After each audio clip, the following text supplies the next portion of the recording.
Good evening, everyone. Welcome to the FearFans podcast. I'm your host, Don Elmy. With me is my good friend, Nick Millet. And yeah, like a lot of you have wanted us to cover this one for a while, especially, definitely a lot of you wanted us to cover this, in recent months because of Nosferatu. Yeah, Robert Eggers, like about almost a decade before Nosferatu, he made this very shocking horror flick that really disturbed audiences, and it's The Witch. Here, let me just cut up on comments here. Hey, Hey, Thomas. Thomas, thanks for tuning in. Hey, Leon, good to hear, good to see you. I'm doing great. Just got back from an Italian restaurant with some old friends, people who I knew from grade school. Hey, Robert. Hey, Robert, how's it going? How was Nosferatu? Oh, Nosferatu is Oh, grim, it is but dark. it's dark but brilliant. Yeah, like definitely well made. It's still, however, kept, and this is kind of like what you see in this movie too. The Witch is, it has that gothic feel to it. So, yes, I am on time. Chris, what the hell are you? You should be on with us. Yeah, come on, where are you, man? See, if Tom was on right now, I would have said we're in the pickle dimension. Yep, big old dimension. Oh my god. Oh man. Thomas said Here. Bill Skarsgård should play Joker. Well, he did a good job as Pennywise playing a killer clown, so why not? Yeah, exactly. I mean, Bill can play anything at this point.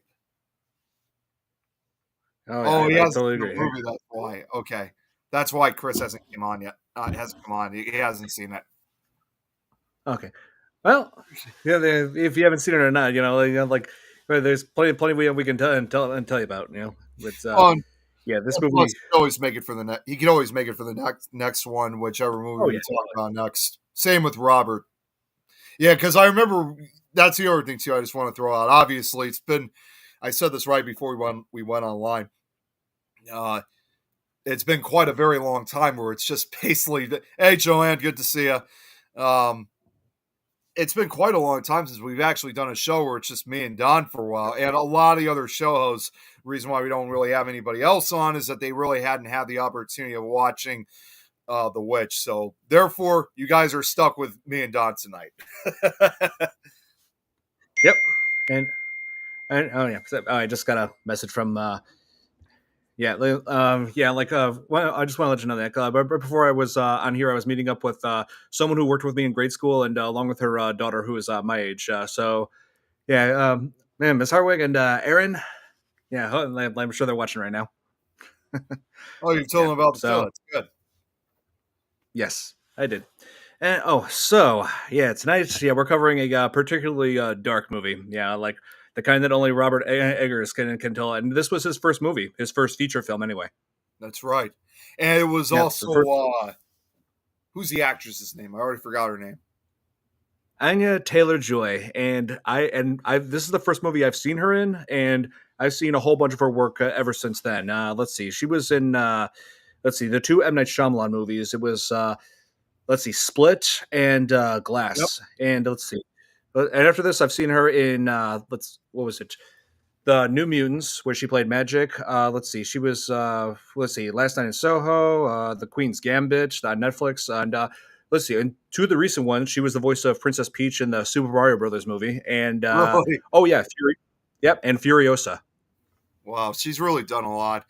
Well, Oh yeah, I think in this case, alongside Robert Eggers' kind of debut, I think this might have been her very first movie role at that time. it was definitely her first big role. Yeah. Oh, I'm Robert. pretty sure. Sorry, go ahead, Don. Go on. No, I I was was going to just say, going I'm to read pretty what sure. Robert said. The reason why he can't join tonight. Got eyes dilated just now for testing, so things will start blurring. So, well, hopefully you get better soon, Robert. Yeah, yeah, that's right, Thomas. She was Magic in the New Mutants. Yes, she was in that along with Maisie Williams from Game of Thrones, and and also I believe one of the cast members from Stranger Things was in that. Jonathan from Stranger Things. Oh, really? Yep. So it had some familiar faces in it. Let's see. Anya Taylor-Joy. Let's see. She's here 1996. So she's 28 years old. Let's see. She was, I think. Big, big old Tom's in the chat. Oh, he is nice. Let's see. Yeah, she has done a couple of roles, a couple of minor roles before The Witch, but yeah, this is the Witch is a film that this the movie that really made her a star. Yeah. At that Hey, time, she Tom, was only like, I think like 19 years old when she 18, started in it. What? 18. Oh, 18. Okay. All right. I figure it would have been around that. About 18, 19 years old. Yeah. Yeah. What was impressive, what really impressed me with this movie was just the dark like atmosphere, the way they just use natural lighting and shadows, like typically like which is pretty much the same way that Nosferatu was filmed. I believe. I'm wondering if Robert Eggers used the same cinematographer for that. That's what I wonder too, because what I like about Robert Eggers' movies, in this case, both The Witch and Nosferatu, and any other upcoming projects that he'll probably be working on, is he, in my personal opinion, is kind of going back to the old fashioned way of how horror Hmm. movies were being made. In other words, his movies don't rely on special effects. It's like, just to throw a couple examples, like it's moving doors, it's shadows, it's lighting effects, it's sound effects and music. And Right. that actually makes it that's what makes a really good horror movie, when you don't have a lot of those effects to add. I mean, yeah, it's fine when you use them for certain movies, but to have like the old fashioned kind of way, that's pretty smart of what Robert Eggers has done. Agreed. And I like how he just says, like there's it's like when you think about it, there's too many horror films that rely too heavily on gore for shock factor. It's like it can be effective, but there's some movies that really just overdo it. But here, there's a build up to it all. Yeah. Well, not only that, in this day and age, you see a lot of movies, including horror films, using too much CGI. So no CGI at all in this movie. That's the good part about it too. Yeah, I mean, to be fair, CGI can be effective if done right. But yes, we have seen a lot of movies where they've got it wrong. Yeah, where they overdo it. Yeah, but the last movie that we covered, Godzilla minus one, they actually got the visual effects right. That was good. Yeah. Yes. But let's see. For this movie, there are a lot of moments where it's just like they really that even from the very beginning it shocked me, like where the baby was taken and then killed off screen. Yeah, that's another thing too to point out for both The Witch and Nosferatu, is that Robert Eggers, in a way, when it comes to death scenes, whether or not you see them, he shows no mercy to anybody, Nope, whether he it's doesn't. adults, kids, teenagers, or even babies. He shows no, or as Joe from Family Guy would say, no mercy. But yeah, he definitely has, he definitely makes them incredibly dark. And see, you wearing a suit jacket. Yeah. This is my sports jacket. Okay. Yep. Yeah, it's not a suit, but yeah, this movie basically he's showing right from the beginning in The Witch. He was showing like nobody is safe. If a baby can die in this, anybody can. Another thing that really points out, that should be worth noted, because this came out also around the same time when The Witch came out. Like, it's like you said, it's way it's still hard to believe it's came out almost 10 years ago. It's hard. It just feels like a few years ago we saw it. Um, sorry, this Redwood tops it. I mean, if I was there, I could only add comedic value. Oh yeah, if you were in this uh, chat, yes. If you or sorry, chat. If you were on this yeah, we virtual, already talked about that. yep. Let's see.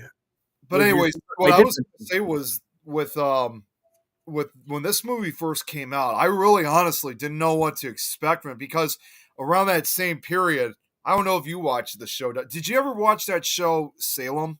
Did you ever watch that? Oh wait, not that one. I was thinking of that Chilling Tales of Sabrina. No, see, I still need to watch that. Speaking of which, so it's like the opposite. You should. Uh, I actually do have the theme song, however, on my Halloween music list. I can tell you that. But anyways, Yeah. no Salem. No Salem. To me, when the Witch came out, that Okay. was when Salem was pretty much on its third season, and it kind of started off itself. It kind of started off as kind of like a spinoff as a result of the success from American Horror Story Coven, since they talked about the Yeah. Salem witch trials briefly. Yeah, I So can see that. when the Witch came out, I kind of thought this was probably going to be nothing more than almost like a movie version of the TV show Salem, but just with different characters. Yeah. Of course, obviously, it was a lot more different than I mean, yeah, it still kept with the tone, but it was still a lot more different compared to the TV show. Right. Uh, for Bill, starters, doesn't take place around the same. It doesn't take place in the same year because in Salem, not surprisingly, it takes place in 1692 during the Salem witch trials. I think the witch takes place what about 30 years early, 20, 30, 40 years earlier. The Witch takes place in the 1630s. Six. Okay, so oh wow, so like we're talking Yeah. like 60 years earlier then, Oh, yeah. We're talking like way back. I mean, long before the yes. witch And trials. Billy just pointed out to me that Witch is spelled with two V's. I believe the reason why they did that, it was spelled the title of this with just two V's instead of a W, is because that's the way that it was written like back in that time period. Because I don't believe like W was very common in their alphabet back then. I was gonna say, I think the full amount of the full amount of letters from the alphabet weren't really written at that time, so they were still kind of learning in a way. 1630s, I remember. Uh, Okay, so Tom is apparently a time traveler. Well, even He if is he was, even if he remembers the 1630s, he still is a man who lives down by the river. no, I think he has a DeLorean parked in his garage. Yeah. Well, uh, Tom, let's talk about that later. Thomas, I am doing good. Actually, I'll just throw this out real quick. Um, my health has still been improving just as great as it has been these last 2 months, and I have actually lost some more weight. All right. That's great, man. Not Tom said, not a time traveler. I'm a vampire. I'm a vampire. Well, I mean, technically, a vampire is kind of like a time traveler if he lives for so long. Yeah. Well, Just I can't could. go back in time. I mean, could you seriously imagine, like, say you were like in the movie Abigail, like where Abigail it turns out to be 400 years old. Could you even imagine living 400 years? Exactly. Oh man. It almost it's just like I couldn't do that. Oh. I think 80, maybe 90 years is plenty for me. Oh yeah. Or if you look at like Wolverine from X Men, like he was around since the 1800s. It's like he has fought in like it fought in like I think in a lot of the wars, including both World Wars and Vietnam. There was that actually reminds me of that movie. You ever seen that movie Near Dark? You ever see that one with It's on my list. I've been wanting to see it for a while. you got you I'm that trying to one you're find. gonna like. I, It's such a great Western vampire film, but there's a part of the movie where Lance Henriksen said because they never really reveal like how old they're supposed to be. yeah. But Lance Henriksen's vampire character said he's been around since the time he fought for the South, meaning that he's been around since the Civil War. Civil War. Yeah. Wow. That movie's been on my radar for a while. I just haven't found the stream service to watch it on. Actually, here's actually something really funny. I'll probably talk about this when we do a future episode of it, but Lance Henriksen also made a really funny joke about that. He said at one point that they had to do a scene where they had to kind of like, not real, but kind of bust Bill Paxton's head open. It was covered with all this fake blood. Oh And man. every Yeah. now and then, this train would just like stop right by the intersection. And so this guy came. So next thing you know, this guy comes out. He comes walking out of the diesel engine, and then Bill walked up to him with his outfit, and he goes, "Hey man, there's been an accident." He just goes, "If you think I'm bad, wait till you see the other guy." Oh, Jesus. I am from the year. Okay. Even, 54. Is okay. Before the that time. That's before the time of Christ. I was going to say, is that AD or BC? That has to be BC because it says negative, right? It says negative, but I don't know if they had a negative in in the BC years. He says negative, so I'm just gonna assume he means BC. BC, yeah, that's what I figured. Yeah, so he's over 2,000 years old. Oh man. Let's see. Here, Well, now it makes me wonder what Tom's going to look like in 2146. Then. yeah, let me check out some comments here. Oh, here, Billy is saying yes. We covered some of her movies that I have seen since The Witch. Yeah, Anya Taylor-Joy, she's really made a name for herself over the years. I gotta say. I honestly thought with what she's done, especially in the horror genre, after she did this movie and that after she did Split, I can't remember some of the other. Well, and of course the somewhat sequel that they made. Glass.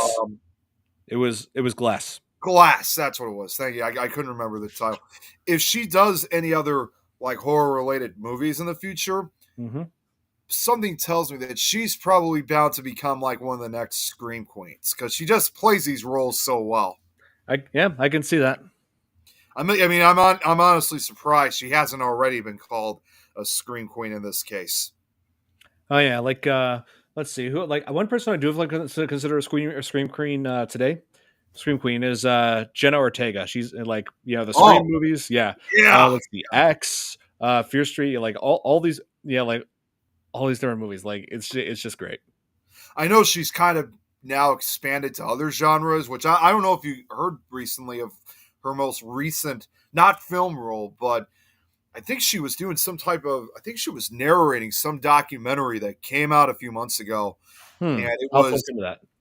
Not to get too much into it, but it's actually, I think it's supposed to be revolving around like, lives around, homosexuality, trans, that kind. Wait, what did Tom say? I know, Jesus. He was quite.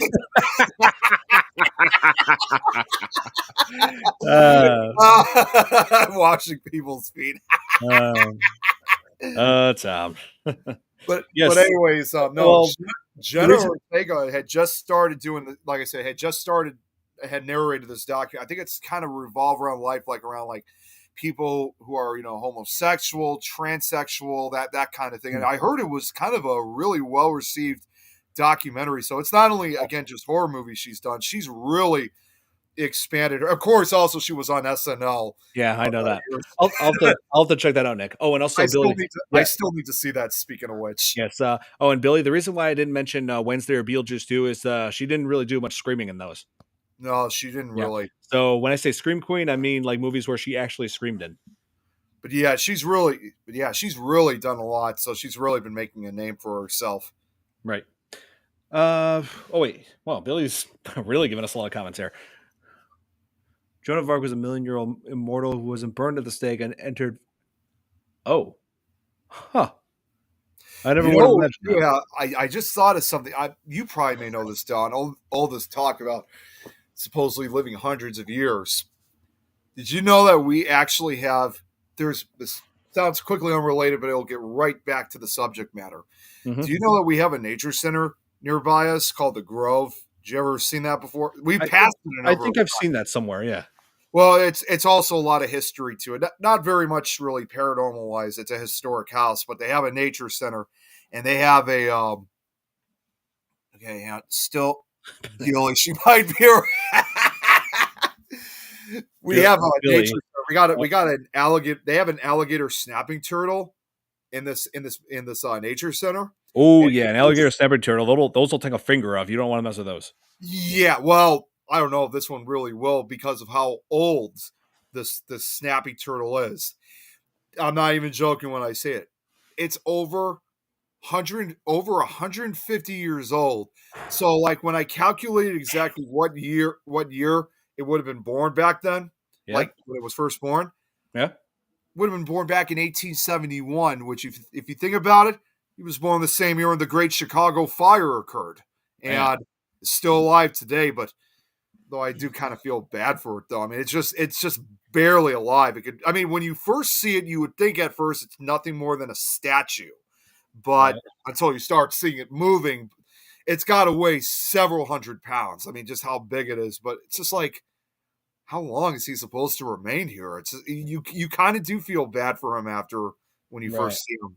Because it's like, he's lived enough years. Right. I hear you. Yeah, we'll Let's gum see. you to death. Yeah. Turtles don't have gums; they have beaks. But Yeah, I was anyway, gonna say so they have the beaks though. anyway, back to The Witch. Yeah. So The Witch was filmed in about 3.5 weeks, and I gotta say, the production design, like all of this, was just phenomenal. And one thing I was impressed with was the musical score. Yeah, the score of it, like they really the movie really helped make it what it is. And I looked this person up, and Mark Corvin did the score for this. He also did scores for other horror movies, like well, here's one that I remember pretty well: Cube. You ever heard of Cube? I've heard of Q, but I don't really know too much about it.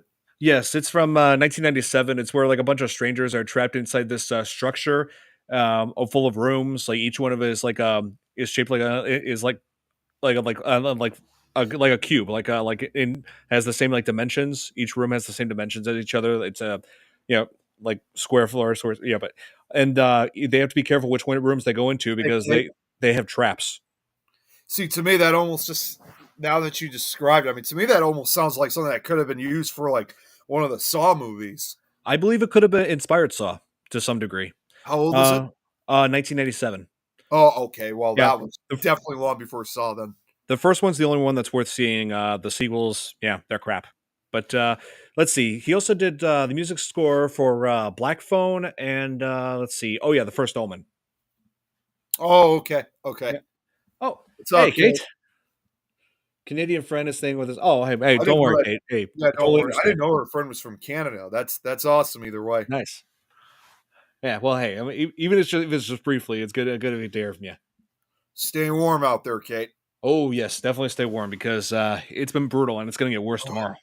I had to run outside briefly about an hour before I got on here. Thankfully, just for a minute, just to grab the mail because nobody grabbed the mail today. So I had to run out. I didn't Ooh. actually run out, but I walked fast because there was no way I was going to be standing out there for no more than a minute. Although I will admit, though, I like that it's a full moon tonight. Yeah. Oh, it is. I can see it from my window here. Yep. Yes, it is. Nice. Yeah. Oh man. So yeah, like as so the movie, like the very beginning of it's like before that shocking scene with the baby, like the Christian family gets banished from their church over like a religious disagreement. And just looking back at that scene, I'm just like, if their offense was just simply saying Jehovah, I would say they got off easy compared to what we've seen in Monty Python's Life of Brian. Yeah.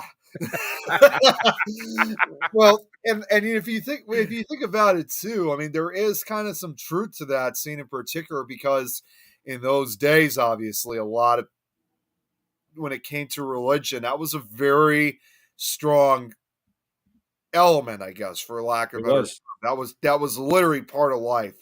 Like if you didn't accept or believe the same things that everybody else did, you would be banished for that case.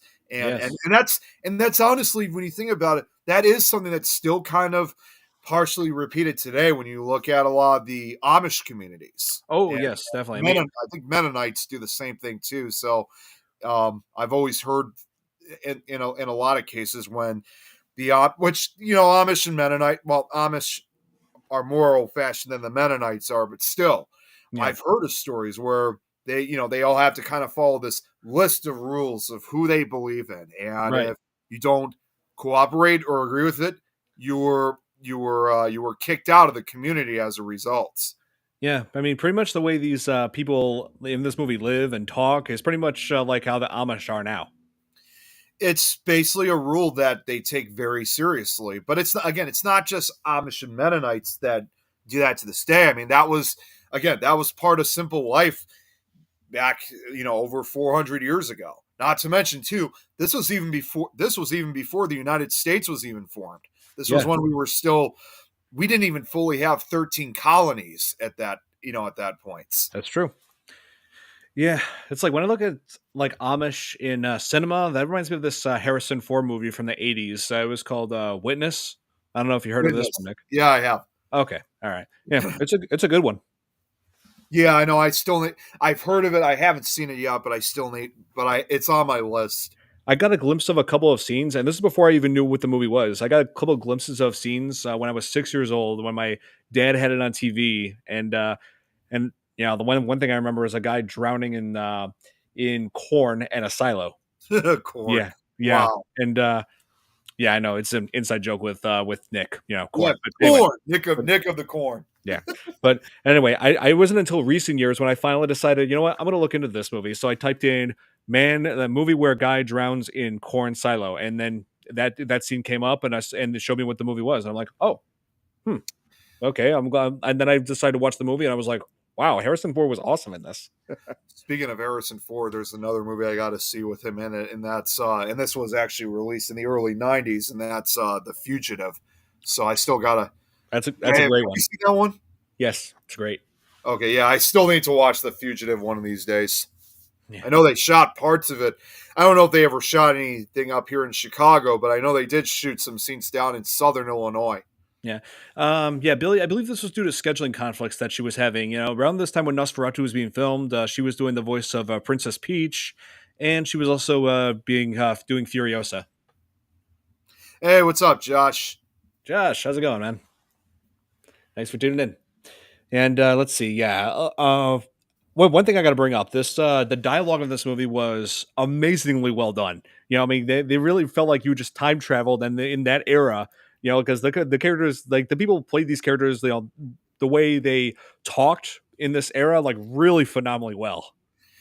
Just Yeah. basically, yeah, as I would say, just basically like your classic 17th century, accent and talk, like how people actually did talk back in the days, and what they could say, that kind of stuff. That's what I think was really done very well as a result. Yeah, like you hear these phrases that they use, like "What dost thou want from me?" Like like the certain ways they talk that we don't use now. But yeah, and this was like nearly 400 years ago. And I actually did some digging, and it turns out they actually did take like actual historical journals and transcripts from that era. Studied that to really get the way that people talked back then, like down. So Well, you gotta. So hey, that's well, very with impressive. them doing something like that, I'm honestly not surprised.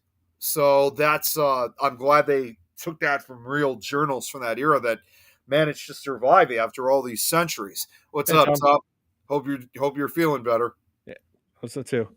Oh, hey, how's it going, Braxton? Good to hear from you. Braxton, Good to see you Quaker, on here. that Quaker dialect. That's the other thing. They were kind of considered Quakers at that time too. Yeah, for sure. Oh, wait, here.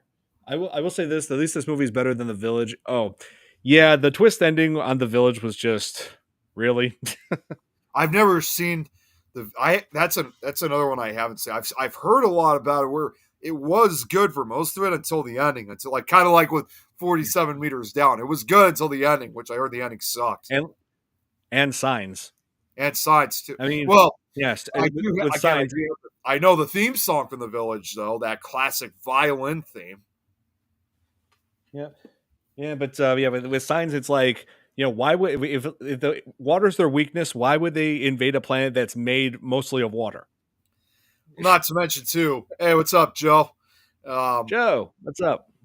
Not to But mention yeah, The too. Witch is definitely Oh, you got yeah, it. definitely better. Yep, I've had this for a while. Yeah, The Witch is definitely much more watchable than The Village. Yeah, so I just got it. Well, I was just gonna say to comment what you said about sides is, and you always see all these other alien movies that want to use our planet to steal natural resources, including water. And the fact that it yeah, becomes the enemy in science doesn't make a lot of sense. yeah. Uh, Right. right? Those who came before consider a lot of things back in the period where yeah, I hear Yeah, you, that's Braxton. yeah. Yeah. Oh, here Tom says may need surgery. Oh, Oh, you may need surgery. You all right there? well, yeah. Well, hey, hope it all works out for you, man. Yeah, keep me updated, Tom. I know we haven't spoken in several days, but we'll definitely find it. We'll definitely find a time to chat soon. There, honestly, he's not the only one. There's a number of other people I gotta reach out to. I just had a lot. I've also still been putting away Christmas decorations. Also, I've also been writing a journal. I have a journal now Speaking of which, I've been Hmm. writing in a journal, kind of my own uh, diary that I'm doing, and it's actually for video projects that I've been working on to give myself updates. Believe it or not, it has a cover. It has a cover of Scary Stories Tell in the Dark. That's Yeah. why I call it the Scary Stories Diary. Those who came before me. Yeah, I know what you meant to say, Braxton. We got you. Oh wow, Tom's walking with a cane. Jeez. Man. Like I said, hey, you're in our prayers, man. Yeah, definitely. Yes. And let's see. I wanted to mention when I first saw The Witch, I'm like the atmosphere kind of made me think a bit of just to some degree of Blair Witch Project Yeah, because me the too. wooded areas, and I'm like, oh my god, could this be a prequel to Blair Witch Project? Do we? Is this the origin story of how it all started? You know, there is one more thing I got to point out, which you only see briefly in the movie. It was after when the family was banished from the rest of the community. Was I liked, in addition to like again the dialogue they used, I also liked how they incorporated. Again, it's very brief, but you see Native American. It's not just only you know Quakers living together, early settlers, but also you see Native Americans living Right. with them too. So even though it's the plot is still entirely fictional, it's nice to see that it shows a primary example that not all early settlers from that era were hostile to Native Americans that were living there, because there are many stories in which you hear early settlers and Native Americans did live, harmoniously together, Yeah. and that was, and although they probably had two different belief systems because they came from two different cultures.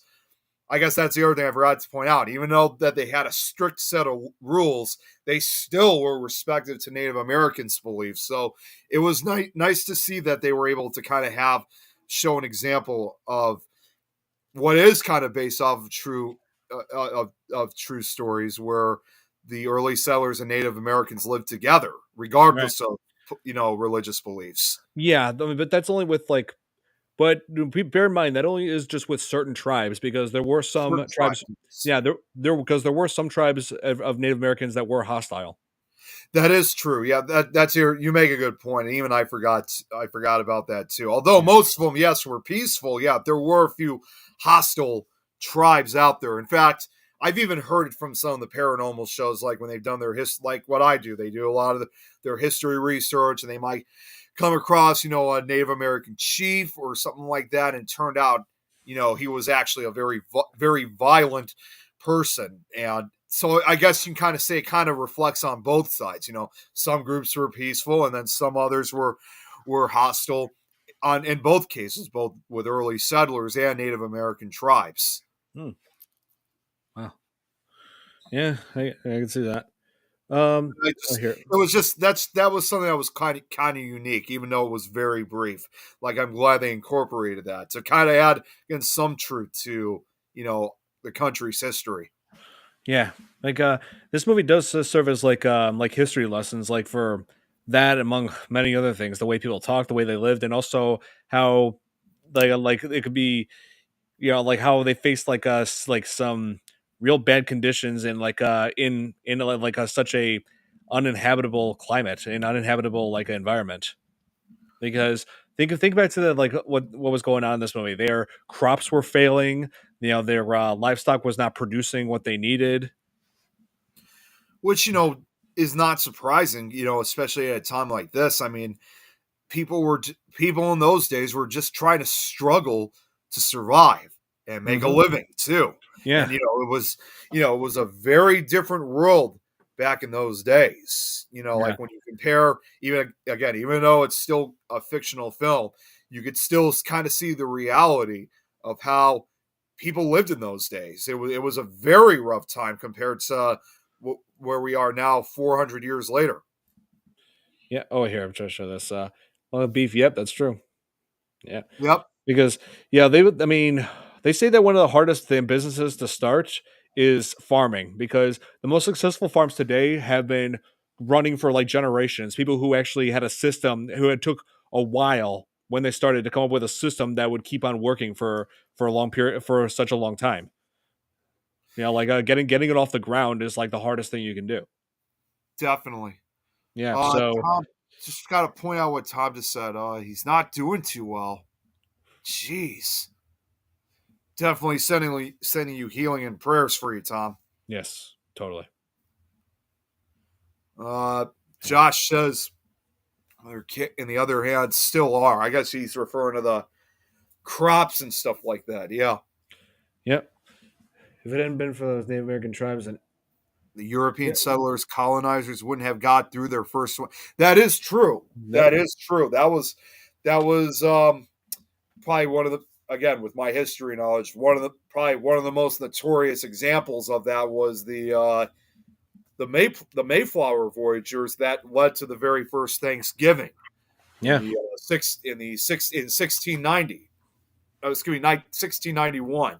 right. And when those early European settlers arrived from England, they had a very rough start to begin with, and even before they met with the Native American tribes at that time, which they were peaceful to begin with on both sides.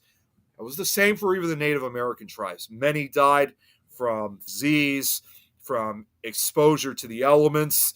So trying to get through those rough winters in those days was certainly very, very difficult, and Oh yeah. especially when it came to especially growing crops. It Oh was yeah. kind of a brutal time for a lot of people in that era. Oh dear. 1691. That's a lot of year. I spent most of that year. Oh my god. Oh man. Oh my god. Yeah. Yeah. And it's just like, then and as time goes on, like they blame the crops on witchcraft and like for sick livestock and that scene where Thomason was like trying to milk a goat, but it was only spewing out blood. Or also that one scene where she was like trying to like where she was collecting eggs and one broke and it really revealed a bloody baby like a little chick corpse. Yeah. Yeah. So yeah, like it was just tragedy after tragedy after tragedy in this movie. And they were just putting witchcraft on all of it and they were blaming Thomason for it all. It just felt like when you really think about it, this movie to me just feels like a domestic version of The Crucible. That's kind of I've seen it too. I kind of see it that way. Now let me see where Thompson. Now 1904 was the year I discovered the devil's lettuce. I was thrown off my butt. That was that even the year when weed was even invented? I don't know. I have no idea. I know it's been around since the 30s, but I don't know exactly when it was. Yeah, no. I know nothing about weed. I stay away from weed. I don't need it. Yeah, I mean, you smoke it, that's fine. I mean, it's legal in this day and age now. But yeah, we just won't take part in it. But not everywhere. But in this state, it is legal. Yeah, it is. It is. Yeah. Oh man. But weed has always been there, growing naturally. Like what Thomas said. Why pickle, Tom? yeah. All right, what do you expect? As Tom would say, he's just saying. Oh my god. Yeah, and this movie like really tackled the whole idea of like religious fanatics and also like gender roles. So there was like a lot more to this movie than just people being targeted by witchcraft. It really kind of gives that belief. I mean, again, that's another big thing that, of course, again, when you look at real history, when it came to witchcraft, that was something that they took very, very seriously. Oh yeah. And of course, unlike today, where everyone has freedom, to practice witchcraft at will, in those days, obviously, again, the most notorious example, the Salem witch trials of 1692, witchcraft was illegal and greatly feared by the communities, and it was certainly something very looked down upon. And it was that typical belief that if you did something that just seemed unusual, even if it was just, off top of Don looks like for Lost Boys. Oh, why do I look like Kiefer Sutherland or something? Oh, hang on. It's like the Puritans didn't allow no other book outside of the Bible. Yep, That's true. exactly. That is very true. Well, what I was going to say was, like I said, witchcraft was illegal and greatly feared in those days. So therefore, if you were caught doing something that was unusual, which by today's standards we just look at it as something normal. Well, in those days they think, well, you're running over. Like for example, well, if you're running much faster than the average person or jumping a little bit higher, then yeah, you're definitely a witch, and then you're executed and hung for it. Oh, Or so like if I was capable of doing many different voices, like that's not normal, so people do consider that witchcraft? yeah, maybe. Yeah, you probably would have been considered a witch back then. Okay, so I'm a witch apparently, or warlock, whatever. A warlock. You can you imagine? Can't believe I'm about to say this. Can you imagine if you lived back then and you talked like Nicolas Cage, and Oh, they definitely would have thought you would be a witch back then. yeah. Yep, in about almost 400 years from now, I'll be playing a satanic serial killer in a movie. What is a movie, you ask? You'll find that out one day. Actually, here's a better idea. They say if you're a witch, you should say, "No, I'm a vampire." Nope, I'm a vampire.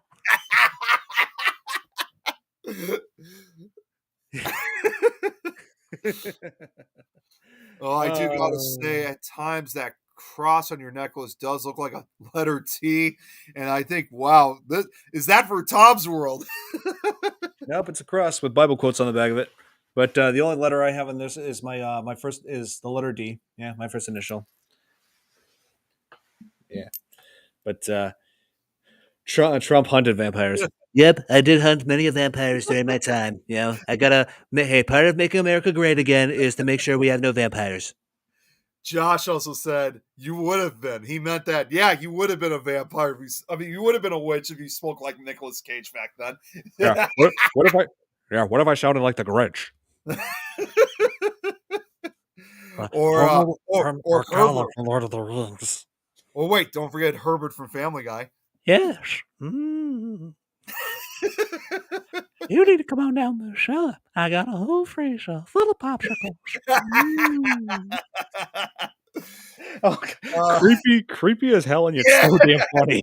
Oh, I was going to say, I think they definitely would have considered you a witch back then if you smoked that way. uh, Oh my god! Braxton said, I would have been accused of plenty of his. There, you already know. Oh, jeez. But here, Nick, the thing is, I actually did know somebody from college who was a pagan and actually does practice witchcraft. I know a couple people in our paranormal community who are also pagans too. I mean, Yeah. it's not just necessarily investigators. I've met people who are legitimate witches. I've met pagans. Um, I've met a lot of different people, and contrary to popular belief, especially when it comes to witches, real witches, is that most of them do not actually worship Satan, as Oh yeah. everyone. Yeah. There, That's a very big misconception. People practicing witchcraft that means they like Satan, but that's not typically the case in this day and age. I was going to say, well, that may be the case in some situations. Most of them usually don't. Um, as I would probably describe, for me, meaning certain witches out there, they're no different than anyone else. In fact, come to think of it now, we've actually had a few witches on some of our shows. In fact, among some of my favorite that we've had on as guests, and they're very good friends of mine. I've actually met them in person at some of the Paracons. They're known as the Wicked Wiccan Sisters, Oh, and which it's two sisters along with their mom and a friend of theirs, and they're wicked. They're actually wicked witches. So they're just some of the most loving people I've ever met. I'm hoping to see them again later this year. nice, They're fantastic. Since I'm a brother, I would have been the most swagged out villager after I became a vampire warlock. nice. Unless they were a type of witch that sister dropped the. I got it. Nice, classic, classic. Well, another thing too to point out. I mean, it sounds partially related, but it still revolves around this whole talk of like how people in those days took witchcraft very seriously. There was another country, in fact, that kind of did something very similar in this case. It was not with witches, though, but it was, in fact, again, with us talk about Nicolas Cage, this talk with vampires, too. Because over 100 years later, in what is now modern Hungary, they had a similar kind of paranoia of vampires, almost the same exact way as it was with witches a century earlier. It was like there was numerous executions. It was a rule in the late 1700s that the people of Hungary took seriously. So it's funny when I think, even though this is more revolving around witches, it's interesting to think how even the early days of American colonism, in a way, kind of not inspired, but kind of echoed that same kind of paranoia to other countries, in this case, Hungary, with the threat of vampires. Right. Let's see. Oh yeah. And also, this, like I said, this movie did tackle like religious fanaticism, like the whole aspect, like religious belief being destructive, which did cause the downfall at the last third of this film. And it makes me think of like how they pretty much did the same thing with Carrie. You know, like this destructive nature from like from that came from religion, in terms of Carrie's mom being a insane fanatic. Yep. To me, it was almost, now that you said that, to me, it's kind of like watching a 17th century version of Carrie in some way. I can kind of see that. I mean, not very much to that degree, but a very small portion Slightly, of it. As far as Thomason's mom went. Yeah, exactly. There Yeah, actually is something. I'm just going to step off for just a quick sec. There actually is something I want to show you, that in this day and age, you open a Pandora's box. Well, oops. Hopefully you're all right, Josh. But anyways, I'm going to show something that in this day and age would be corresponding to witchcraft. But give me 1 second. If there's anything else you want to say, I'll be back in just a quick sec. It's okay. I just wanted to talk about Josh's comment. So Josh, you opened Pandora's box. Did you get superpowers like Kratos in God of War? God, I love that game. Let's see. Mixing modern. Oh yeah, mixing modern pop slang with that. Their English does thou mean? Nice. Oh yeah, like mixing modern language with old school language from 1630. Oh, that would be incredible. That would be very interesting. That's for sure. That'd be a very interesting combination. Well, I mean, here's the thing. Like, there, even today, scattered throughout the country, there's different ways that people talk. Like when I first went to West, I don't know if I told you this, Nick. When I went to Western Kentucky University, when I first went there, you know how we refer to dollar bills as singles, right? Yeah. Yeah, I went down there like when I was trying to get change from a $5, and I said, "Hey, you got any singles?" They're like, "What?"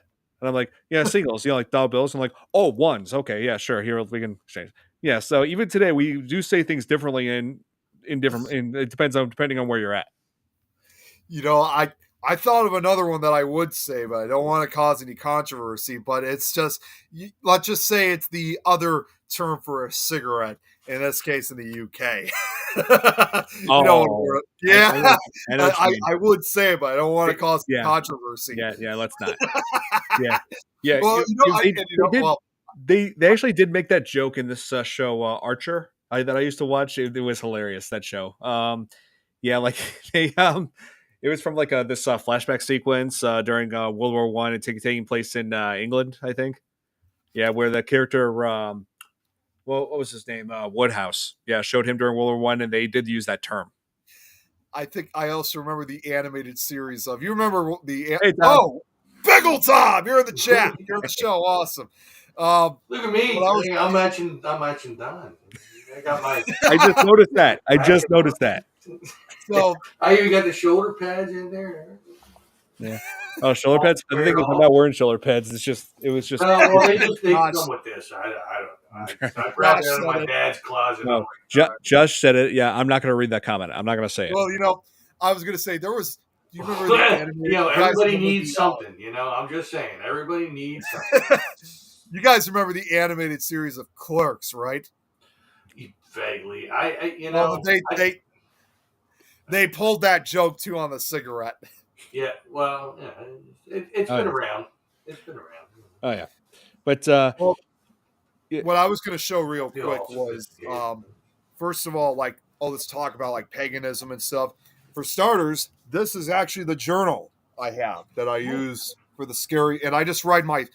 For starters, I usually just write my thoughts. Oh, is that where you got the videos from earlier, or the videos? Yeah, that I was putting together. No, the ones you sent me earlier. Those are parody ones, but no, the videos I'm talking about are the ones that actually I'm going to be showing later this year in October for the Halloween season of the actual scary stories to tell in the dark. I know it's only January, but it's always good to put these together ahead of time. But what I've done, and this is what I'm going to get to the main point of like how it would be considered witchcraft. There was one of the other scary stories tribute books I have it kind of is like a book involving witches in some way. And there's a symbol that shows up, which, by some degree may look satanic, but I actually like it because it looks just really creepy looking. So what I've done in a way is I've actually kind of replicated that symbol to represent every time an audiobook collection is completed. And I can show you, and every time I end on a journal log, I add the symbol at the end. Here, check this out. I don't know if you guys can see it too well. He hasn't added that symbol for the last audiobook series that he still hasn't edited. Yeah, I know. I'm trying to catch up. You guys can see it, right? The 3 lines? Yeah. So Necronomicon. Yeah, here's a better one. Sometimes I've also been writing in red too for it.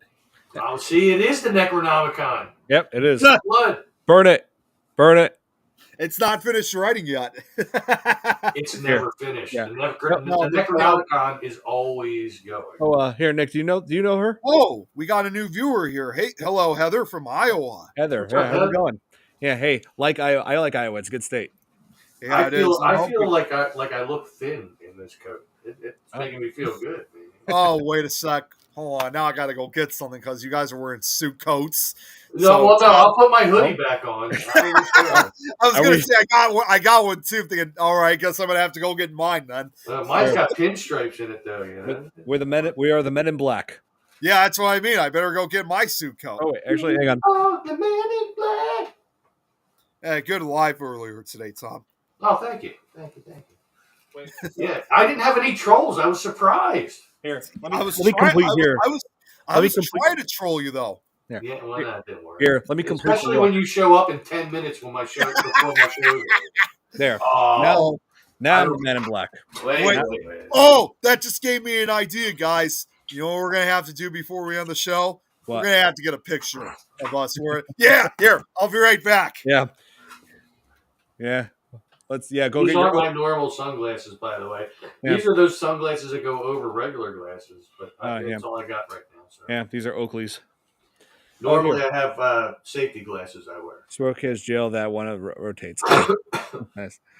Yeah. So like Tom, you said you haven't seen The Witch yet, right? No, I didn't. I didn't get the opportunity to watch it. It gets pretty. It's pretty dark. Even from the very beginning, it's dark. Man. Yeah. And dark. Yeah, because like there's a scene in the beginning where Anya Taylor-Joy, who plays Thomason, is playing peekaboo with her newborn brother, and then but then when she does peekaboo, open the eyes, the baby's gone. Was taken away. That was taken by a witch, and that opening scene shows that nobody is safe in this movie. Nobody. So, and like I haven't been that like the only thing I've seen involving babies in horror film that was like more disturbing than that was this one right here. Dracula. There was that one scene involving Dracula's daughters and a baby. Dracula. Yeah, that even though it did happen off screen, you could actually hear the baby's death cry. At least they didn't do that in this movie. No. Yeah. No.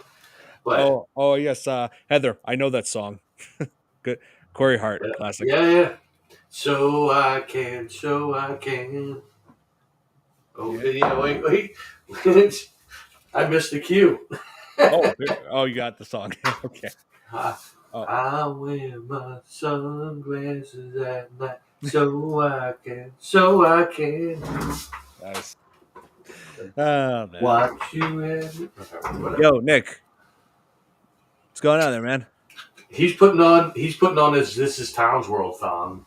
Are we seriously making this a thing now? Everybody's gonna show up all dressed up and dapper and whatnot. Why not? I mean, I'm even though my fat face is protruding out of this thing right now, but that's all right. Yeah, I mean, I'm only wearing this because I got a little chilly in my condo. So, well, that's what you got hoodies for, man. Yeah. But yeah, Tom, like The Witch, I think this is something you'll really enjoy because I was telling Nick that this really does feel like more like a domestic version of The Crucible. Really? Yeah, where where Thomason is accused of witchcraft because of tragedy after tragedy happening on their farmland, and this really is like a message about kind of like a history lesson about how what it's like to try to start a farm in an inhospitable environment, and the religious beliefs, the strong religious belief system that they used to have back then, and also about the paranoia of witchcraft. The Salem witch trials. See, maybe this can work. When you do these shows, maybe you should have somebody on the show that did not watch the movie at all, so that everybody else could explain the movie to that person. I'm seeing a new dynamic for the show. I know it's like I don't like doing that because I hate spoiling good movies for people. Well, but I mean, you don't have to give away the ending. But you could explain the build up and everything like that. It's. Yeah, this film definitely does. By the way, Darth Vader is Luke Skywalker's father. I'm just saying. Yeah. Oh wait, Nick's doing it now. I got to take my dad told me that when that movie came out in theaters, they were walking by, guys were running out screaming, "Darth Vader is Luke's father!" Apparently, Nicolas Cage was there. Yeah, Nicolas Cage. Yeah, I just saw the movie. Great stuff. When you did that scream, it sounded like your impression of Nicolas Cage. I'm a vampire. I'm a vampire. And Darth Vader is Luke Skywalker's father. Oh my God. That's right. I saw it. He was. Right. He said, he did not say, "Luke, I am your father." He said, "No, I am your father." Can you imagine if Arnold Schwarzenegger played Darth Vader? No, I am your father. Come on. Oh, wait, hang on, guys. Oh, wait. Oh. Wow. Whoa. Yeah, wait a second here. Yeah. 2 family members who survived the Salem witch trials. Always interesting hearing different tales on witches. Wow, Heather, that's really interesting. You know what? I didn't know that witches had tails, but I mean, we all learned something new. That's really fascinating, Heather. Wow, that's something you should. Heather, since you're going through the YouTube page, I don't know if you're seeing this through Don's personal page, but you should check out the network that the show is a part of. We're part of something called Things Network. So you could follow up, and if you got more you want to talk about in this case on some of the other shows, feel free to do so. We'd really appreciate it. Yes, definitely. Yes, and while you're on YouTube, no, I'm just kidding. I'm not going to do it. Yes. No, don't do it. Spicy. Yep. Yes, I am. I like what Heather said earlier. Said I wear my sunglasses at night. That's a good song. Spicy. I'm just saying. Let's see. I would to answer your question, Braxton. I would say the Necronomicon is like definitely a more powerful book among the spell book from Hocus Pocus, because the Necronomicon summons much more messed up things than their book.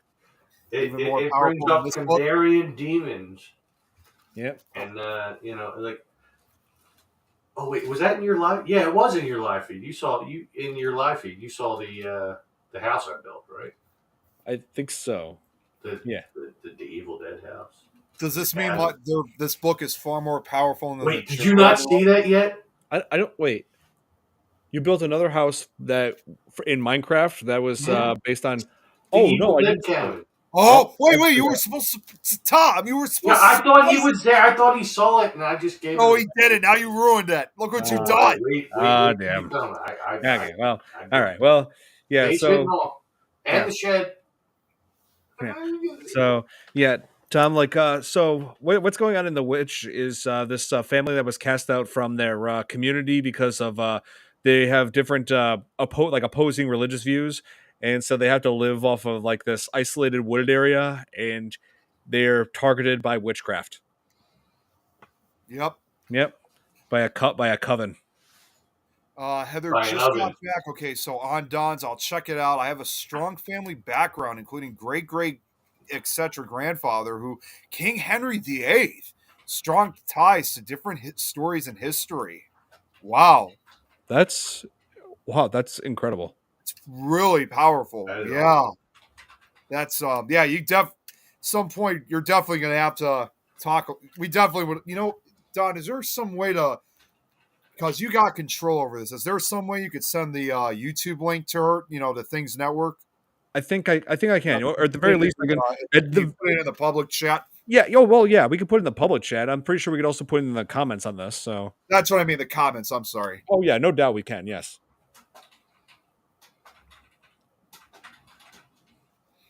And speaking of which, I mean, I just got to say, since she's from Iowa, good likely chance later this year during the summer is that looking Rico Swat. No, I was going to say with Heather later this year, I might actually be passing through Iowa. Iowa's not the actual destination, but I'm probably going to be passing through it later this year for a trip out to the west. Oh my God! You know what you got to do when you're out there? You got to go visit the Field of Dreams house. It's still there, and it still looks exactly the same. I mean, the cornfield's gone, but the baseball field is still there. Oh. Okay, and where's that at? That's in Iowa? Yeah. Where in Iowa? I'll find out. Right. And so yeah, like in town, so basically, like all their problems, they're just blaming on witchcraft. Like their crops are failing, animals are getting sick, and there are some pretty brutal scenes in this film, including which involves like dead animals. Dyersville, Iowa. Where? Dyersville, Iowa. Dyersville. Dyersville. Okay. Yeah. You gotta go see that, and you gotta take video of it and put it up. Oh, she's right by that, Tom.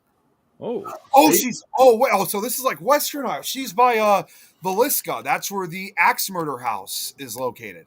The axe murders that occurred on that family back in June of 1912. That was a wait. That was there. The whole time my microphone has been all the way around there, and I didn't even realize it, and you guys didn't tell me. I did suspect something at first, Tom. Like you sounded a little. Your voice. It sounded like. Yeah. Wow. What were you saying though, Don? After what I said about the murders? Oh yeah, I didn't know that was there. That's why it's called the Villisca Axe Murder House. It was a very gruesome, and even over 110 years later, they still don't know who did it. It's still an unsolved murder. Heather said, she's in Council Bluffs by Omaha, so she's okay. That means that she's right by the Iowa-Nebraska border. That shows how good my microphone is. It was like swung all the way around the other side of my computer. Like the desktop here, it was all the way around the other side, and you guys could still hear me pretty well, I guess. Right? Yeah, that's crazy. I mean, you can hear me better now. Can you hear me now? One final thing to point out, because you hear me now? Good. One final thing to point out, because this just brought back a memory for me, is that since she's in Council Bluffs and she's right by Villisca, just over almost a year ago was when Villisca was nearly hit by that massive tornado that struck. I can't remember which town it was, but it was an EF4. They had a really bad hits. So I'm hoping those areas are doing a lot better now. Well, I would think. Oh, I didn't know about this, Braxton. I'll have to look this up afterwards. Oh. It's on Trial as a Witch. It's here on you. Okay, yeah, I'm gonna have to look that up too, because again, my love of history. That's something I like to check. Travesty of Injustice. Yeah. That weather was awful. Huh? Neil Yeah, Patrick she's talking about when he's Doogie Howser, man. Yeah, is. she's talking about the tornado outbreak. It was a really terrible event over in that part of Iowa and Nebraska. Yes. I have lore of a celebrity in my local area right here too. Kevin Bacon's family actually attended the local Quaker house here that I did a video on actually a couple of years ago. Okay, that's awesome. But yeah, his family still goes there, as far as I know. That's incredible. So one day I might run into Kevin Bacon. I'm just saying. You can only hope. And then that whole 7 degrees to Kevin Bacon thing just narrows like look, I met him. I talked to him. He was on my YouTube channel. Damn it! Come on. He's subscribing to your YouTube channel. He might. He could. He could. Yeah. So, Nick, what do you think was probably the most shocking scene of this whole movie? Well, you talked about with the animals. I think the one that really disturbed me of all was when they were locked up in the barn, and that witch was kind of like disemboweling. Like you couldn't really, you only saw her from behind when she was disemboweling. I don't know if it was a cow. It's been such a long time. A goat. It was a goat. It was a goat. Yeah. It's honestly, I haven't really seen it since we saw it in theaters. So, yeah, that was just, and just the way how she turned back and made that evil cackle too, like knowing she was ready to kill these kids. It was like, that was like, geez. Yeah. And I haven't been to Nevada, I don't think.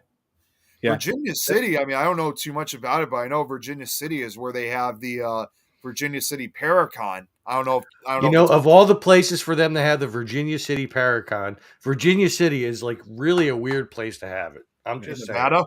And let's see. I don't want to give the movie away, but I just like how the ending was pretty shocking, which involved levitation. I will just say that. And I also will say this. So Nick, well, like when you think about it, it's levitation. That means that's what it was all about, just leading to everybody floating. We all float down here. We all float out here. Yes, we do. What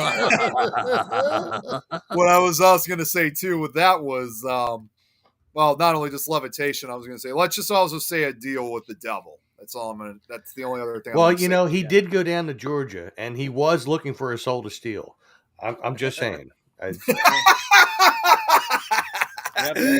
pretty much what was. Yeah, that's pretty much what was going on in this movie. And, it's like, no matter what the devil promises you, don't make deals with him. The devil is a liar. He will deceive you. Imagine. Imagine that. Wait a minute. What Braxton said. You want to see real ghosts, phantoms, paranormal? Yep. Come to Louisiana. Louisiana is no stranger to a lot of the paranormal stuff, especially in New Orleans. But if you want to see a dead body, you got to meet up with Will Wheaton. No, Louisiana, though, that's definitely no stranger at all. I've been down there myself. I've checked out some of the haunted hotels in the French Quarter. It's a very haunted state. And not to mention, not only just the paranormal stuff, the voodooism. It's got almost the Cajun beliefs. They got almost everything down there. I'm envisioning in my mind, like in the French Quarter, oh, I am a ghost. I am haunting this place. Oh my God. Heather says New Orleans is my favorite city. Yeah, it's a great city. I mean, I gotta go. Oh yeah, you haven't been there yet, Don? Yeah. Hey, first chance I get, I'm going. I'm gonna just tell you. You know what? I want to go in February. I'm just saying. Because yeah. I knew that's what you were thinking. No, I will tell you this, Don, from experience. I went back when I was in high school. New Orleans, it's a really fantastic city. There's a lot of history to it. Again, definitely a lot of ghost stories. In fact, at the time that we went to New Orleans, this was like back in 2007, 2008. Drunk French pirate code. as hard as this sounds to believe, when we went back in late 2000, I think it was 2007 or 8 we went. I think that was when New Orleans was still kind of still recovering from the effects of Hurricane Katrina.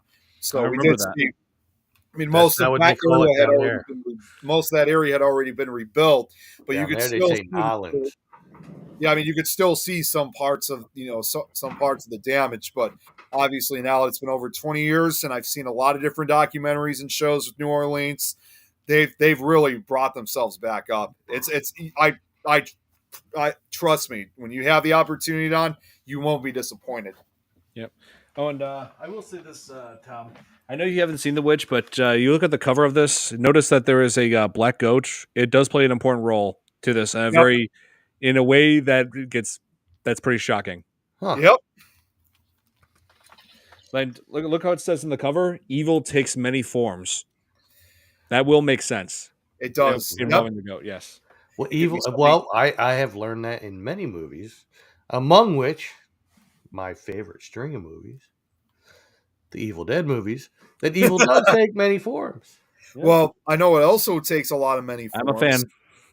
Well, Hey, you know what? I mean, I don't want to hear about how I take many forms. I mean, I listen. I know I was a pickle, but I mean,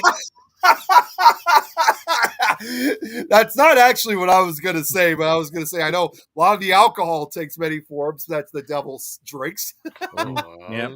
But yeah, And, yeah, you know what, Morty? Even he basically changed into a pickle. That's right. That's right. Why do you think the devil went down to Georgia? I mean, that's where they make the best whiskey. I mean, I'm just saying. yeah. Let's see. Energy. Music, those are food, things I'll be looking forward to. Yeah, it's Yeah. to this day. Buffy series didn't play down. Oh, yeah, Braxton. Yeah. Yeah, that may not have taken place down there, but I believe True Blood did.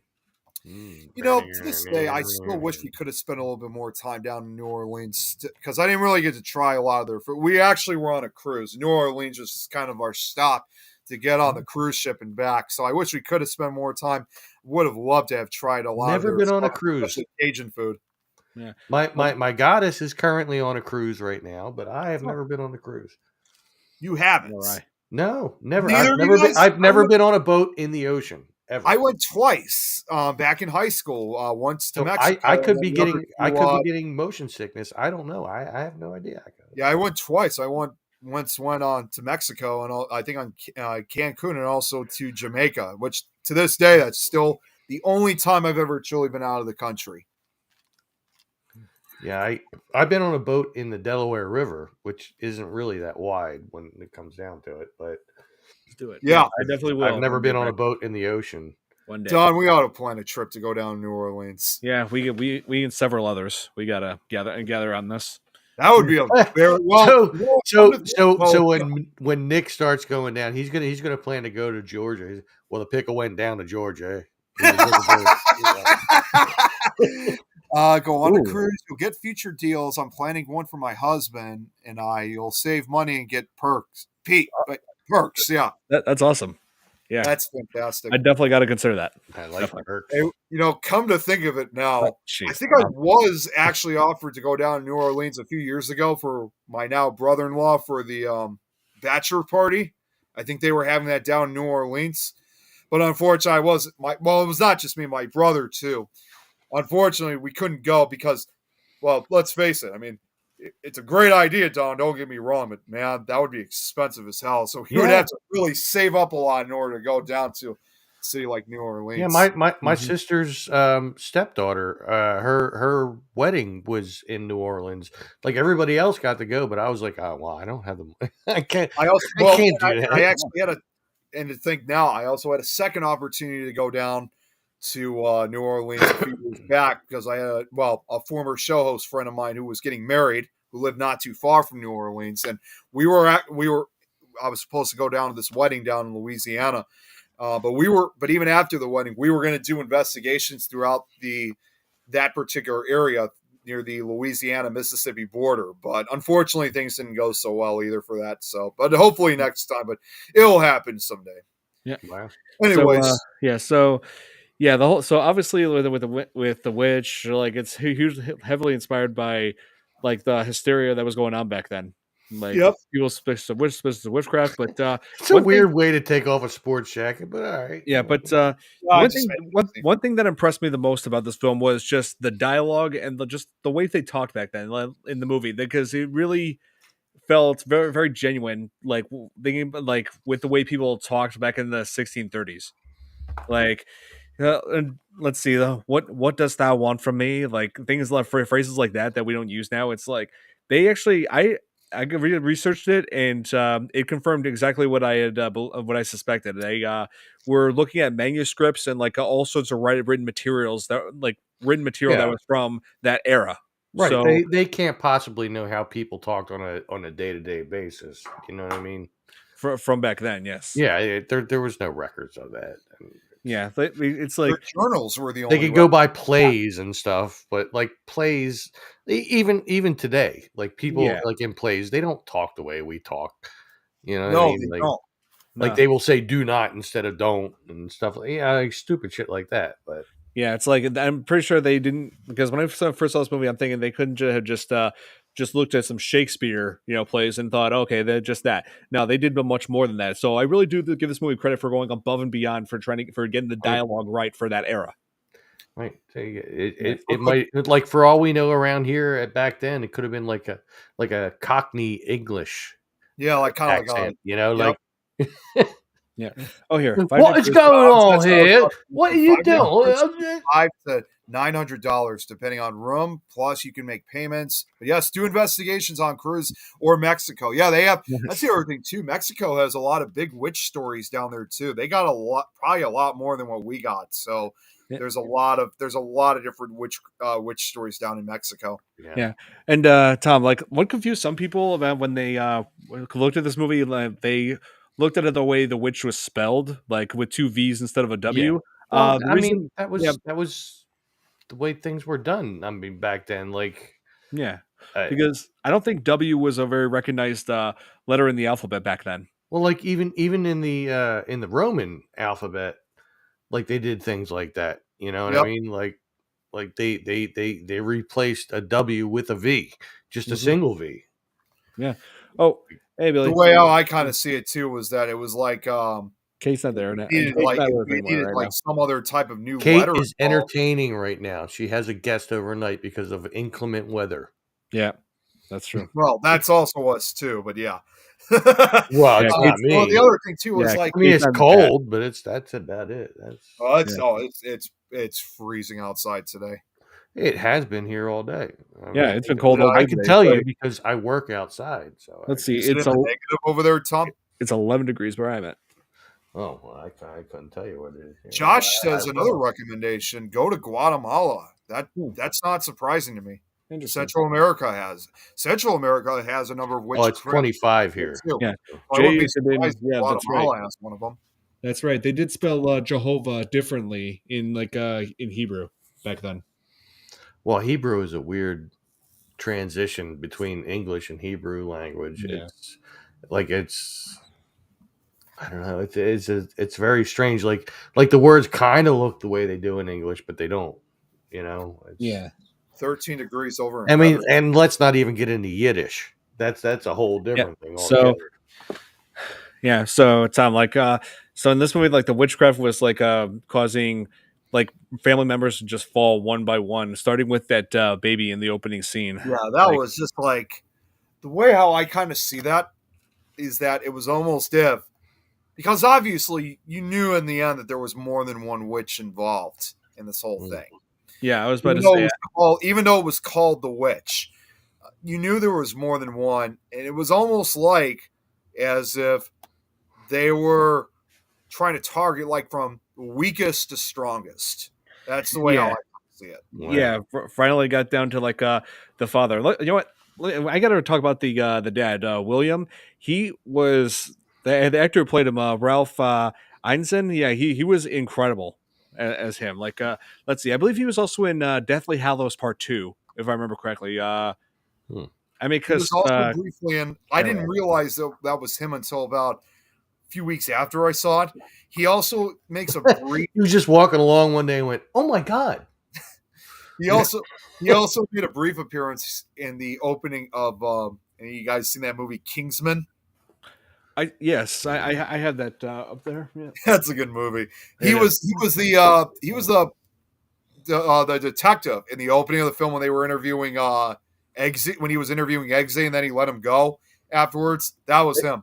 I believe he was also in Green Knight, that movie with Alicia Vikander. Oh, okay. I don't know that movie either. Yeah, that was a good one. Yeah, he's been in a lot of movies. Yeah. Hey, Braxton, I wish it was 46 degrees here. Degrees. Yeah, right now it is. Check over here for us. I can 11. tell you where Stephanie is right now. Yeah, it's probably nice she's out on the Atlantic Ocean somewhere outside of the country, off of the coast of Florida. So it's probably like 80-some degrees where she is right now. Yeah.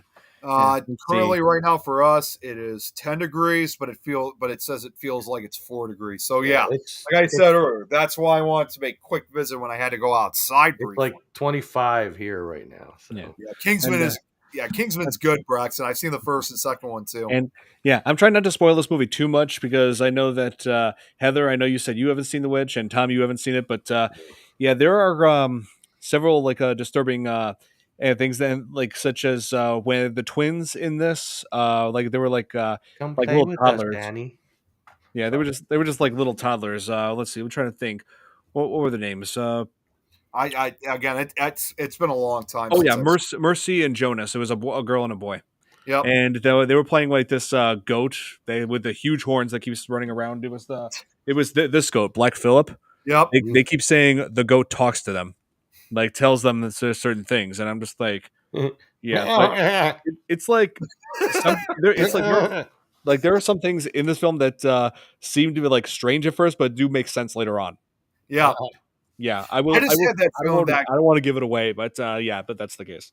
I'm not going to spoil too much of this either, but I just had that feeling that Black Phillip was going to use those horns to gore somebody, wow. And that was like, and he did. He definitely gored him. He did, and then a pile of logs fell on him. Yep. Yeah. Oh man, down here is 46, Mr. Freeze and Sub-Zero setting up shop to us. That's right. There's Mr. Freeze. Come on. Come on, it's Mr. Freeze. Oh, I forgot to mention to Heather since she's a new viewer. Heather also, because I should have said this when Tom was talking this way, we're also big fans of Rick and Morty. So you'll hear Tom talk like Rick and Morty a lot. No, you won't. I mean, I don't like talking like him at all. I don't know. Oh, jeez, Rick. You know what? I'm whatever, man. Should we some hot tea? Oh, here. Have you seen the Evil series? They made demons amazing with their horns. Oh yeah, you mean like Evil Dead series? Oh no, wait. She's talking about it's a series I think just called Evil. Oh wait. And, I've been meaning to watch that too. I haven't seen it yet. There's I'll have to look into it. I'll have to check that out. I got to catch up on. Yeah, I hope and Heather knows exactly what we're talking about. Rick and Morty are hilarious. She knows. Yeah. Nice. Oh man. Hey, look at me. I'm a pickle. Yeah, which is the reason why we call him Pickle Tom, especially after that episode of Pickle Rick, Heather. Yeah. And and also obviously religion plays religion plays a huge role in this film. Like the family, like several of them are like worried about like where they'll end up in the afterlife, especially the character Caleb, the little brother. Yeah. Yeah. And there's one scene that some people talk about where where he notices his older sister Thomason, like Anya Taylor-Joy's character, like noticing her developing physically.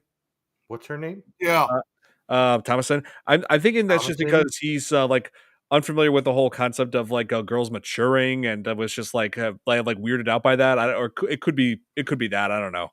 I only asked what her name was because I heard you say Thomason. I've never heard that variation of Thomas. Thomason. It's a girl. I guess I've heard Thomasina. Yeah, but not Thomason. That's interesting. I don't know. Maybe that was just a common name back then. But it was a girl's name. Wow. Or maybe it's a girl name. A girl named like variant of Thomas. I don't know. Or Thomasina. It's another thing to point out when you just brought up about Caleb is that what the hell are you doing? I'm pointing it out. Pointing what out? You said another thing to point out. So oh wow. You can't even keep up with what you say. Wow. All right. Okay. So that's just how I usually say it. Anyway, about Caleb, Nick. It seemed like Caleb seems to be kind of the most like almost a real, like quite aware of what was going on around their house. Like he seemed I don't know, it was almost like he had more knowledge than the rest of the family did. Yeah, but then there was that scene where he just was off looking for food at nights, and or what where he was where Caleb was just off looking for food, like trying to find apples and or basically just anything that he could hunt for because they're desperate, they're starving. But then comes across a woman wearing a red cloak, Yep. and then who just goes over to and then starts making out with him, and that I thought that was pretty disturbing. It's like I was like a grown woman, and that kid probably looks like what like 11, maybe 12 years old. At least Heather got it. It's not only just the vibe of what's going to happen. I just know that when you see that kind of thing, it's just like, oh God, he's a dead kid. I just know he was dead at that point. I mean, I know he didn't immediately, but then when you later saw him, it's like, oh God, no. Yeah, and what happens to him when he comes back to the home is disturbing. Yep. I don't want to give I don't want to give parts of this movie away, but you do, but you don't. I get it. I'm just going to say it's just so messed up. I'm surprised that they were able to get away with a scene like even with that. Oh yeah, right. And what Thomason wrong type. Oh God! Oh my God! You don't want. If you don't know what that means, you don't want to know. You don't want to know. I know what it means. Well, for those who don't, you don't want to know. I think everybody knows what a MILF is. Yeah. At this point. Hey, Heather also said, used to work at a dispensary. I had a Rick and Morty grinder. Oh, did you? Nice. Yes, you did. Wait. Was it Cronenberg or? Wait a minute. She also said something else too. And Tom, we know how to speak this way. She also requested one other voice. Do Beavis and Butthead. Damn it, Beavis. Oh yeah. Wait, you know what? It usually just comes out fluidly. I can't like bring it out. So yeah. Let me see. And but I don't. I'm not gonna give away. I'm not gonna give away too much, Heather. But I will say it's a woman in red. But woman in red could be. I mean, hey, woman in red could mean anything. It could be Red Riding Hood. It could be Ada from Resident Evil. It could be. It could be Mona from Who's the Boss. That was a lady. Let's see, Jessica Rabbit. Any woman in red. Yeah. Okay, that just gave me a pretty. Mentioning Jessica Rabbit in this movie just made. What were you thinking? That just gave me a pretty disturbing image. I know that's what I'm saying. What were you thinking of? Don't tell me, Jessica, it's you. Please. That was actually really good. Well, I can sound like him sometimes. Jessica Rabbit is my hero. Yes, that movie is a childhood favorite of mine. Well, you are a redhead, by the way. I mean, I don't know if that's real red hair, but you are a redhead. Covered her song. Oh, did you? Cover her song. She has red hair. You need to share the link. Oh, covered her song on YouTube. I'm gonna have to check this out. Share the link. Definitely. Yes, I would love to see it, and we will watch it. Yeah, because I love that movie, and to hear a cover from that'd be great. And also make sure money 19. And also make sure to. I'm just gonna say it anyway. Make sure at some point to go to. That's what she said. Make sure to go to Tom's channel. It's youtube.com/this is Tom's World. No apostrophe. No punctuation. No contact Mike Job. All one word. Yep. Yeah. I wasn't born evil. I was just drawn that way. That's right. Wait. Was that Jessica Rabbit or was that in that movie Hollywood? No, it was Jessica Rabbit. It was Jessica Rabbit. Okay. You remember that movie Hollywood with what's his name in it?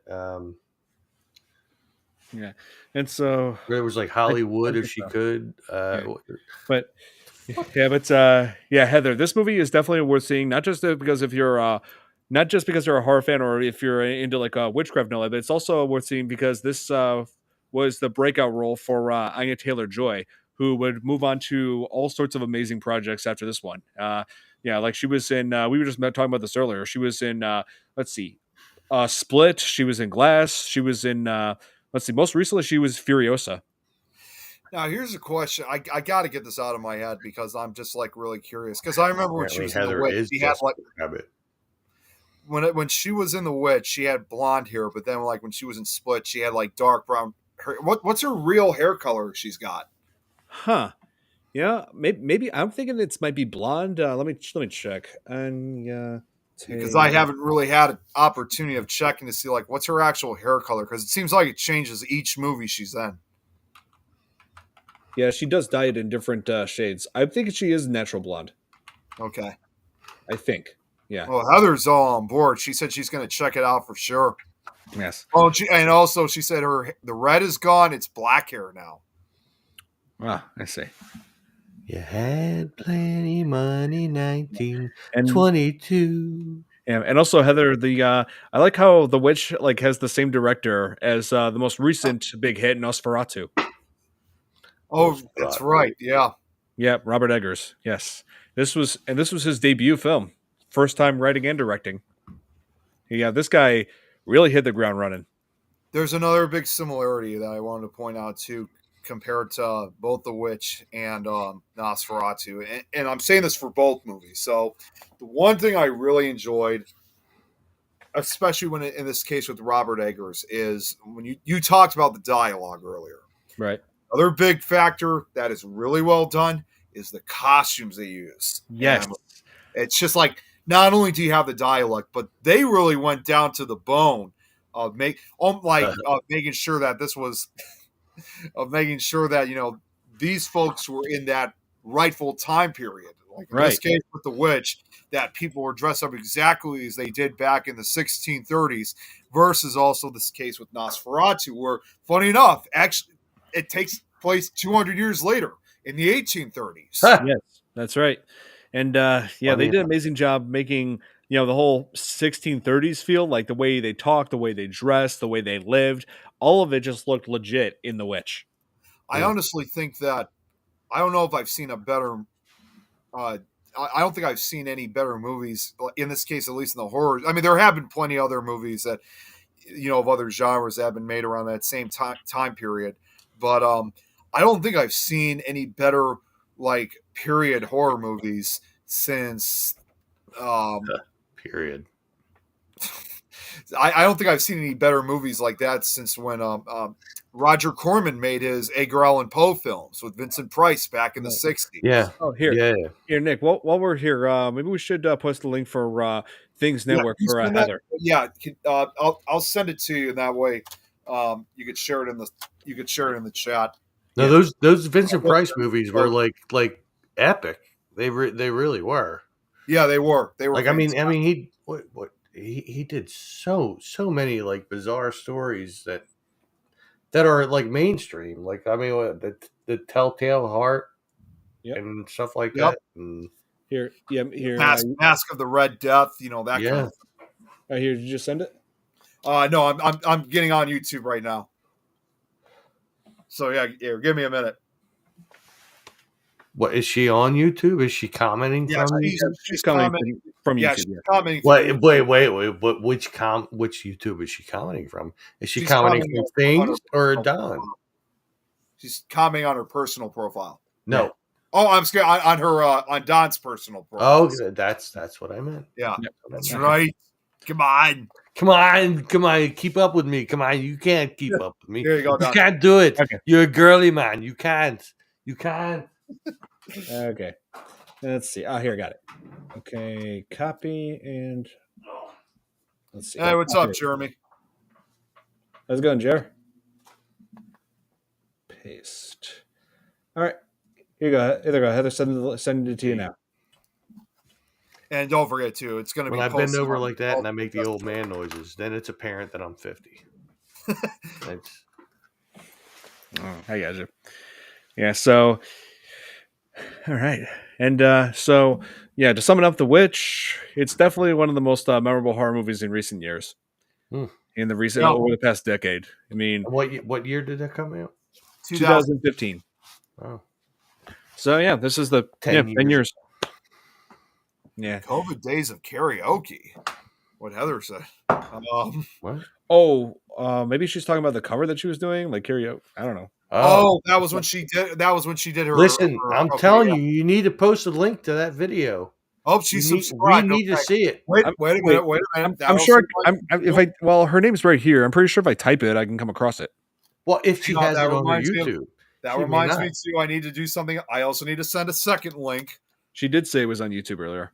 Yeah, she's on. Yeah, she was watching through Don's personal profile. That's what I was trying to say. Oh. Hang on, Don. I got another link you got to send out to her. Hang on. And Tom, you're probably gonna know which one this is. Wait, what? You'll see. Once Don sends it. I did send it. No, I sent a second link. Oh, you sent a second link. Oh, here, let me. Yeah, take a look. because I said since she's on YouTube, that reminds me. Oh, this one. Yeah, Tom's World. Okay, there we go. Okay, and this one is for this. This one's for This Is Tom's World. This is for Tom. Oh. Yep.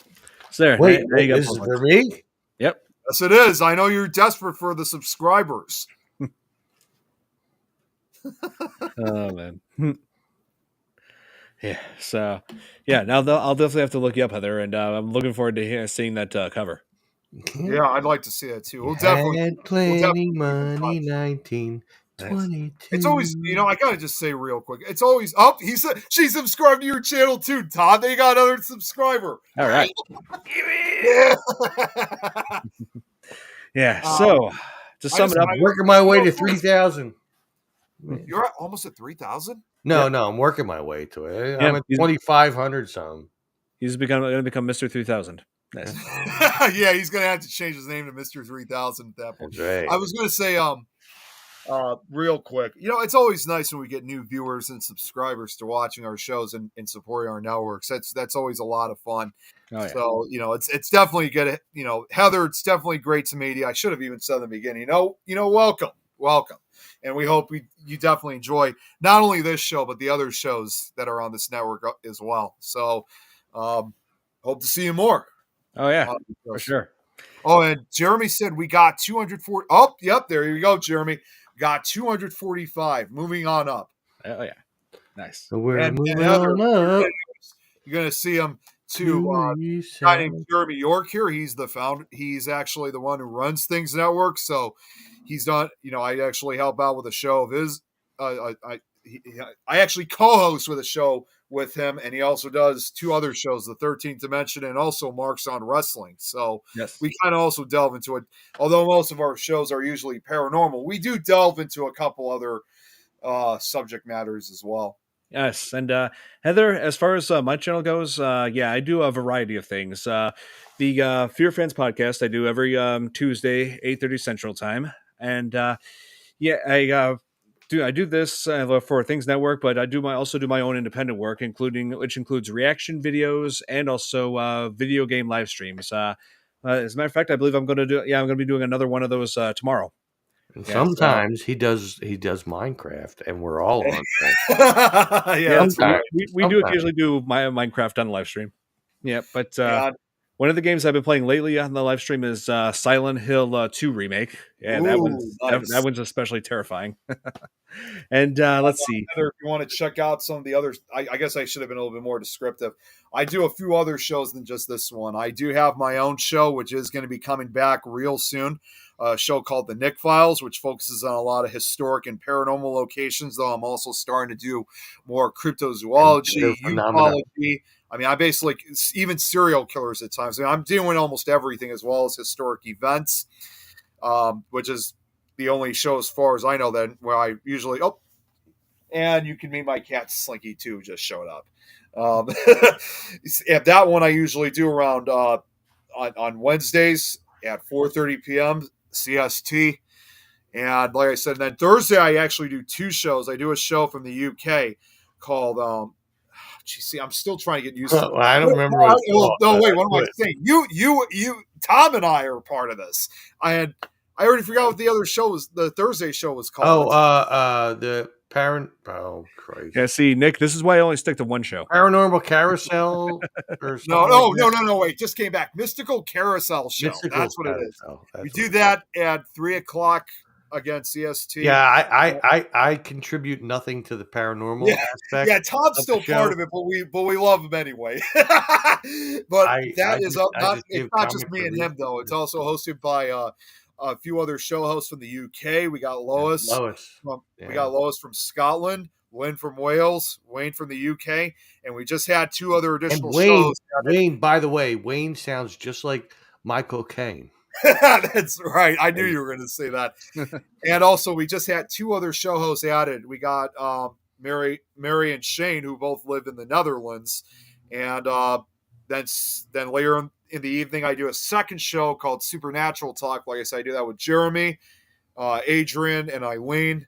I don't think we have a subject matter for this Thursday. And no, Eileen does not lean.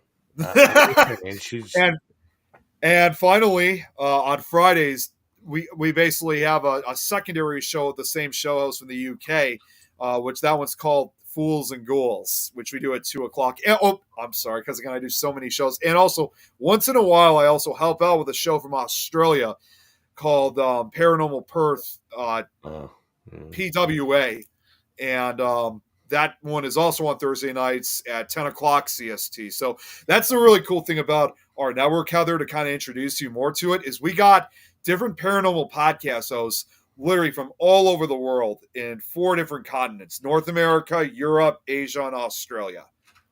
And also sometimes I help out with the show too, every now and then, with a show called Spooky Japan with Amanda and Irene. So definitely check it out. Yeah, she's like, give me more to watch. We got plenty of shows. And also, I'm sorry, because again, I got so much. And if you want to check out any personal stuff, like since Don, you talked about your personal work, I also have done audiobooks for different scary stories. Although I'm recently, I have to go through a lot of repairs of some of my past audiobooks, but I'm planning on re-uploading them onto my personal YouTube page. So if you like scary stories and stuff, I got plenty of them. In fact, most of the books that I've read are based upon this book, Scary Stories to Tell in the Dark. And I have your YouTube channel. We know. I have done some of those stories. Yeah, he has. And same with Don. I did too. He's done a story. Even though there's only one up there right now, and the second one has just been hanging up there for over a year. I know, because that's all right. I've been going through a lot of the repairs. Hey, hey, just do what I do, Nick. Get a MacBook Pro. What's that got? That's not going to make any difference. Yes, it would. It performs very well, and got a good 4 terabyte hard drive. It's just Max don't mean. Hey, I'm just going to say this, Tom. And here's another voice, Heather, that Tom and I often do too. You said it's still hanging in the air. I've been so busy, man. I mean, what are you going to do? What are you going to do? Listen, you can't do it because you're not from Philly. You can't get the Philly accent to get the Rocky. I'm just saying. I mean, I got it. I mean, yeah, but what are you going to do? It's underlying in my vocabulary. I don't know. I'm just trying to make a point. Oh, man. Heather said she wanted to do audiobooks so bad. That's how. Well, you'll definitely like these. Well, I mean, she wants me to read it as Rocky. Listen, little Bo Peep. She was. She had some sheep. I don't know. Heather said there was a Bigfoot sighting in Iowa and Omaha recently too. I'm not surprised. That's kind of a relatively unusual spot for Bigfoot reports. Well, I mean, he don't like to hang out there. I mean, all right. So to sum it up, The Witch. It's a very good movie. Definitely check it out, and especially if you like Anya Taylor-Joy's performances, because this is one of her best, in my opinion. And, it definitely has. It's one thing for sure is that it's definitely incredibly dark, incredibly messed up to some degree. But at the same time, though, it's just so well acted with the way how they really put, again, all these dialects together. Excuse me. And they put these dialects together, man. It's just a really well done movie. It is. It's very phenomenally well done. I can't believe that IMDb gives it a 7 out of 10. Yeah, I know. Seriously, it deserves better than that. Heather, I forgot to mention, you'll see this cat show up. This is my cat, Slinky. She shows up a lot of times on camera on a lot of the shows. Yeah, Slinks. Yeah, she always makes appearances all the time. She obviously is just doing this for the fame, but she could care less. Right. Yeah. So that's gonna be it for this edition of the Fear Fans podcast. I got a few movies in mind for what we're gonna cover next week. I'm gonna post on very shortly. I'm gonna post on my community page on my YouTube channel a little bit of a poll, like so people can vote for which movie we'll be covering next. I have one you can add to it. Which one? Brain scan. Brain scan. I think that's what it's called. Brain scan. That one sounds familiar. It's from the 80s. It's from the 80s. Yes, I originally thought he was going to say. I think I came across that on a stream service. I'll have to check that out. It's pretty I cool. originally thought he was going to say Brain Dead, which was the alternate title for Dead Alive. One of my favorite zombie flicks. Yeah, it's still hard to believe it was done by Peter Jackson. Yeah, the man who did the Lord of the Rings trilogy. Hey, Peter. Hey, Peter. Hey, Peter. All right. Yeah. So yes, that's going to be it. What you have in mind, Don? Let's see what movies I have in mind. Let's see. Several that people were pretty excited about. Let's see. There was Aliens. Okay, let's see. Jurassic Park. The Amityville Horror. Because I know you'd be excited about that one, Nick. Yeah, well, and that's you know what, and to point that out, It had to be the original. I'll say this for Heather as a new viewer too. Sometimes when we talk about a particular movie that's based on a true account, especially in this case, like with a haunted house case, we sometimes make Fear Fans a crossover show with my show, the Nick Files, because I have the actual case behind the movie, which we did a few months back with one of the Conjuring movies where I talk about the Enfield poltergeist and even showed some of the real stuff. So once we do the Amityville Horror, we're going to make, obviously, probably for a good half of the show, we'll probably talk about the movie first, and then we talk about the real story that was behind it. So it's always, there's something always special whenever my show Nick Files is crossed over with one of the other podcasts, which adds a very, in my personal opinion, I think it adds a very beneficial part to the show at times. Right. So it's more than just your typical slideshows. It's something that a lot, not just this show, but a lot of the other shows really appreciate whenever I have it put together. Nice. In a way, I stand corrected. My homework, in other words. I stand corrected. Brain Scan was in 1994. 94. Oh, was it in the 80s? But it was still a really good movie. Well, I'll have to look into it because I never really heard much about it. I'll have to check it out.